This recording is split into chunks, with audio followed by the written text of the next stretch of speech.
बिस्मिल्लाहिर्रहमानिर्रहीम। आज की इस वीडियो में हम बात करेंगे लंग वॉल्यूम एंड कैपेसिटी की।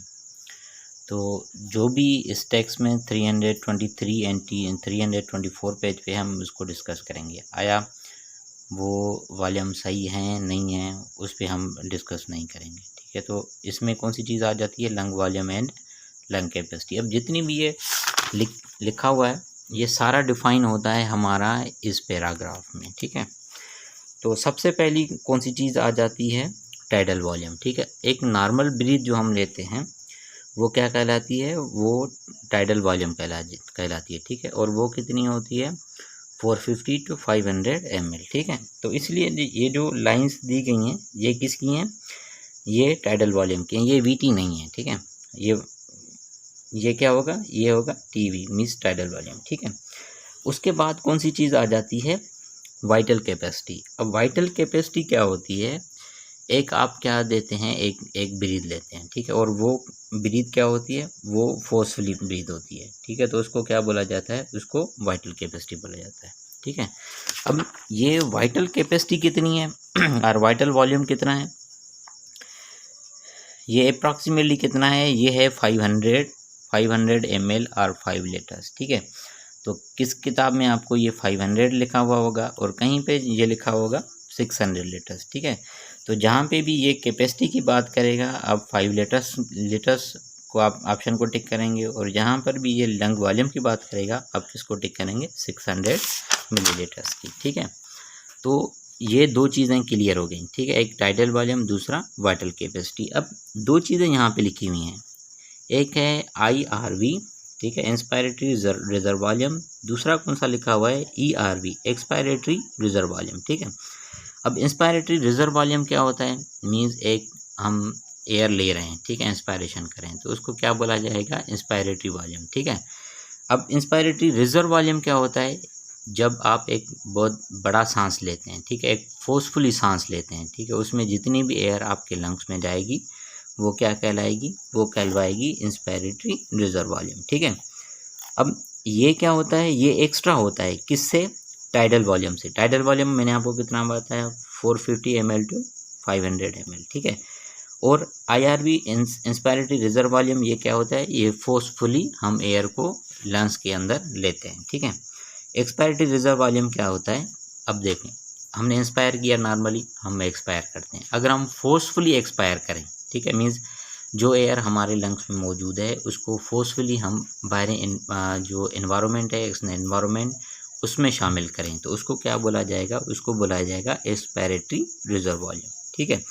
अब एक दूसरा वॉल्यूम होता है जिसको क्या बोला जाता है? Residual volume. अब रेजिडियल वॉल्यूम जो है ये कितना होता है? ये अप्रॉक्सीमेटली 100 ml और 1 लीटर होता है, ठीक है। मीन्स हमारे जो लंग्स हैं ये कभी भी कम्प्लीटली जो है वो एयर से खाली नहीं होते, ठीक है। मीन्स कुछ एयर उसमें मौजूद होती है, उसको क्या बोला जाता है? उसको बोला जाता है रेजिडियल वॉल्यूम, ठीक है। अब दूसरा यहाँ पे टर्म लिखा हुआ है, क्या है? FRC। अब FRC क्या है? ये है फंक्शनल रेजिडियल कैपेसिटी। एक्चुअल में ये क्या होती है? जब रेजिडियल वॉल्यूम और एक्सपायरेटरी रिजर्व वॉल्यूम, ठीक है, means residual volume and expiratory reserve volume, ठीक है, ये दोनों मिल जाते हैं तो हमें कौन सी चीज़ मिलती है? फंक्शनल रेजिडियल कैपेसिटी, ठीक है। तो ये आपको टर्म्स समझ में आ गए होंगे, ठीक है। अगर हम इनकी बात करें तो ये क्या है? अब इनको सिर्फ और सिर्फ क्या किया गया है? यहाँ पे ऐड किया गया है। अब देखें, inspiratory capacity plus expiratory reserve volume and residual volume, ये रेजिडियल वॉल्यूम है, ठीक है। तो ये सारी चीज़ें मिल जाती हैं। मीन इंस्पायरेटरी कैपेसिटी में कौन सी चीज़ आ जाएगी? टाइडल वॉल्यूम एंड IRV, ठीक है। अब वाइटल कैपेसिटी में कौन सी चीज़ आ जाएगी? एक आ जाएगा हमारा इंस्पायरेटरी कैपेसिटी यहाँ तक, और एक्सपायरेटरी रिजर्व वॉल्यूम, ये दोनों मिलके कौन सी चीज़ बनाएंगे? वाइटल कैपेसिटी बनाएंगे। मीन्स वाइटल कैपेसिटी में हम जो फोर्सफुली एयर ले रहे हैं और फोर्सफुली एयर जो एक्सपेल कर रहे हैं, ठीक है। अब ये तीनों चीज़ें क्या हैं? अब मैंने आपको बताया कि टाइडल वॉल्यूम क्या होता है? ये वाली चीज़, ठीक है। मीन्स जो एयर हम एक सांस में लेते हैं उसको क्या बोला जाता है? Tidal volume. तो इसलिए इसको यहाँ पे ये लिखा हुआ है टाइडल वॉल्यूम, ठीक है। इंस्पायरेटरी रिजर्व वॉल्यूम ये टाइडल वॉल्यूम से ज़्यादा होता है, मीन्स जो ज़्यादा एयर हम किस में लेते हैं? लंग्स में लेते हैं। और फंक्शनल रेजिडियल कैपेसिटी मैंने आपको बता दिया कि कौन सी चीज़ होती हैं? Expiratory reserve volume plus residual volume, ठीक है। और ये सारी कैपेसिटीज मिलके कौन सी चीज़ बनाती हैं, टोटल लंग कैपेसिटी बनाती हैं, जिसको क्या बोला जाता है, टोटल लंग वॉल्यूम। और वो कितना होता है, वो होता है 6 लीटर्स, ठीक है। अब ये 5 लीटर्स जो एयर है ये हम इंस्पायर भी करते हैं, एक्सपायर भी करते हैं, ठीक है। और 1 लीटर्स ऑफ एयर जो है वो हमारे ये फेफड़ों में मौजूद होती है, हमेशा के लिए मौजूद होती है। ये जो है वो ये कभी भी खाली नहीं होती, ठीक है। जो हमारे लंग्स हैं वो कभी भी इससे खाली नहीं होते, इसलिए इस एयर को क्या बोला जाता है, रेजिडुअल वॉल्यूम, ठीक है। अब जो ये लंग कैपेसिटीज़ हैं ये कुछ फैक्टर्स पे डिपेंड करती हैं। अब फैक्टर्स कौन से हैं, पहला फैक्टर है रेस, ठीक है।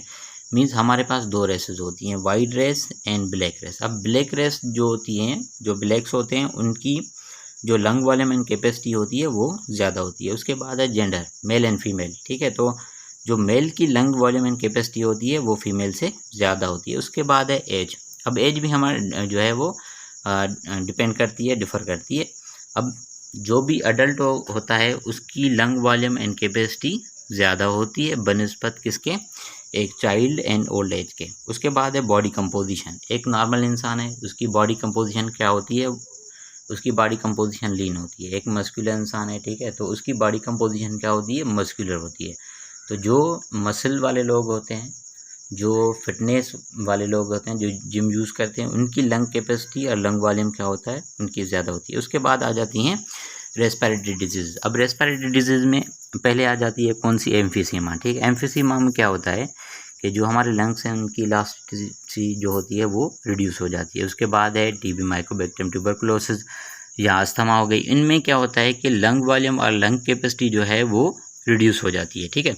अब लंग वॉल्यूम और को मेजर करने के लिए हमारे पास एक इंस्ट्रूमेंट होता है जिसको हम क्या बोलते हैं, स्पायरोमेट्री, ठीक है। तो ये था किसके बारे में, lung capacity and lung volume के बारे में। अगर आपको इसमें से कोई भी क्वेश्चन है तो आप कमेंट कर सकते हैं। अगर वीडियो पसंद आ रही है तो लाइक करें, कमेंट करें और चैनल को सब्सक्राइब करें। अल्लाह हाफ़िज़।